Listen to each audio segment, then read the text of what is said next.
Hey everybody, it's your old pal Willie White Gloves, also known as Drawn to You and various other aliases, and I've got my trusty Ticonderoga 420T blue here.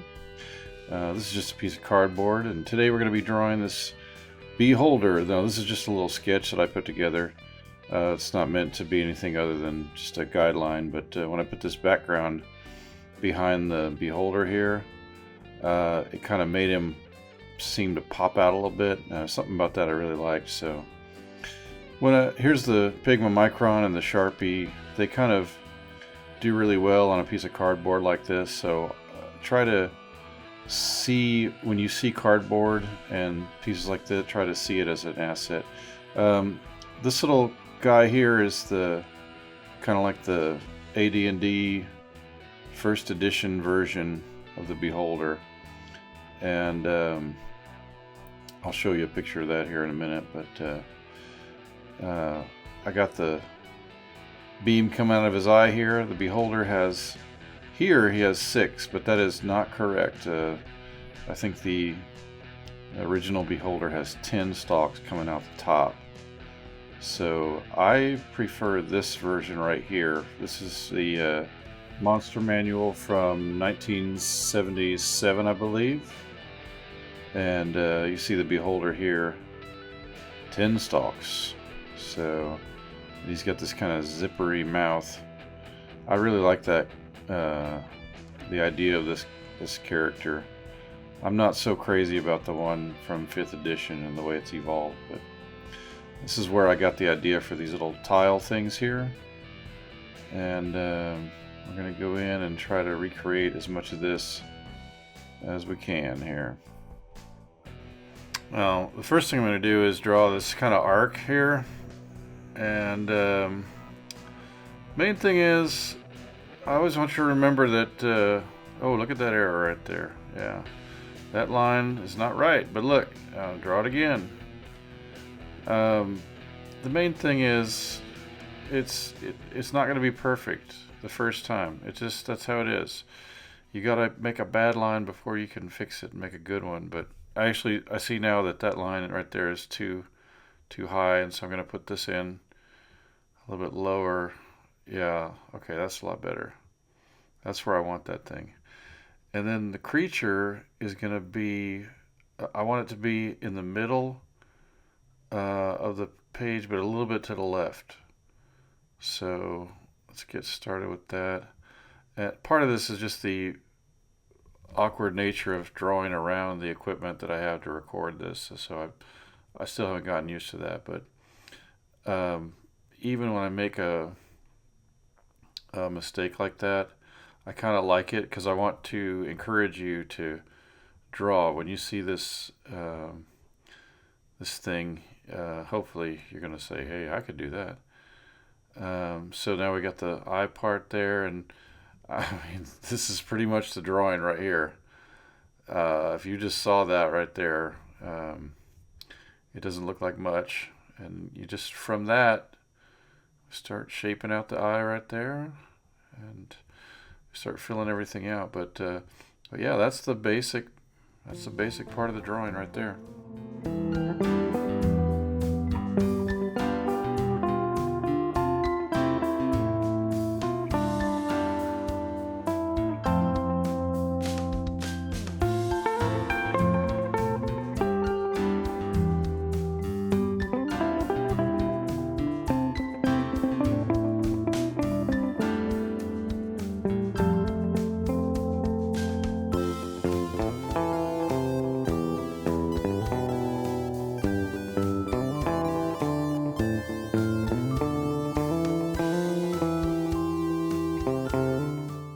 If you've watched my videos before, you know I love the Pentel Click Eraser, but you're about to see here there's the Staedtler Mars Plastic Eraser. It's pretty much similar to the Pentel.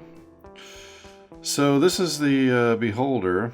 The beholder is also known as the eye tyrant or the sphere of many eyes. It is most frequently found underground, although it infrequently will lair in desolate wilderness. The globular body of this monster is supported by levitation, and it floats slowly about as it wills. Atop the sphere are 10 eye stalks, while in its central area are a great 11th eye and a large mouth filled with pointed teeth.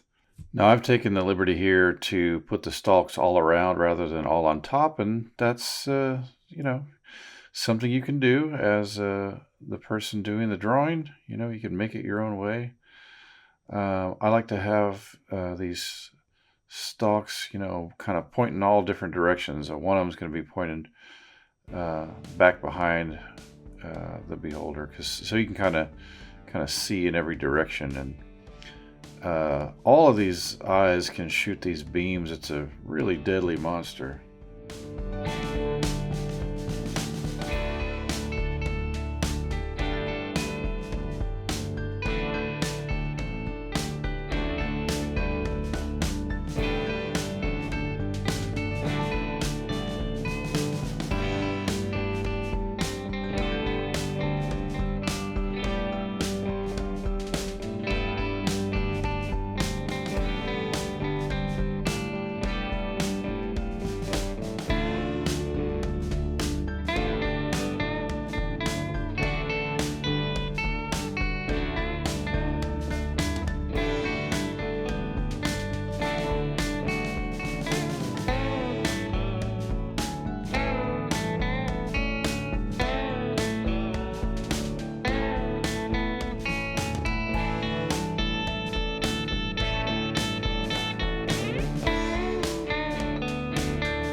All right, so this is coming along pretty well. We're inking this background here. This technique that I do is just I lift the pen up off the paper once in a while to get those little, right there, those spaces where you're just breaking the line up. And finishing up this the stalks here.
I have been told that I'm crazy for liking to do this kind of stippling, but I don't know.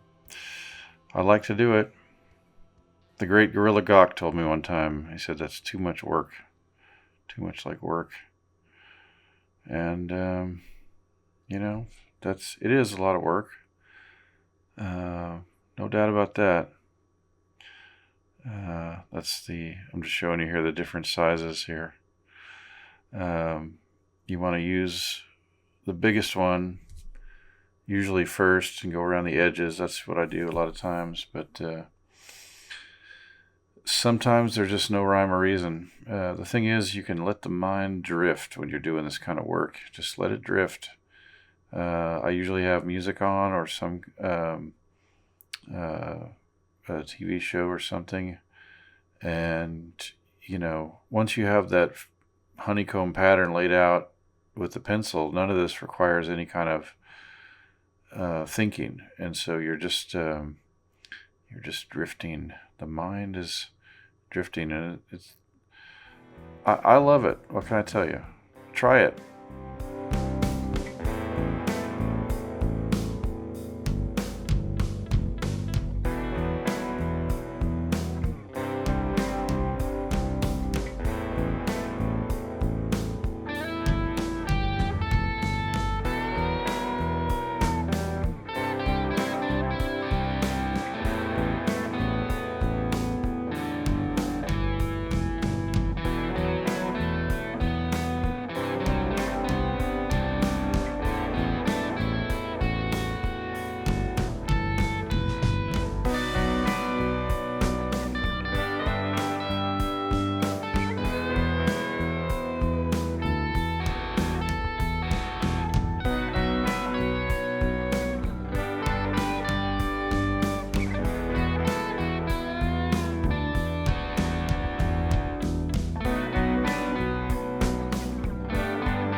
All right, we are coming up on the end of another one here. Yep. There's the final Beholder. Behold the Beholder, Dungeons and Dragons. I'd like to thank you for spending some time with me. And until next time, Internet, I'm drawn to you.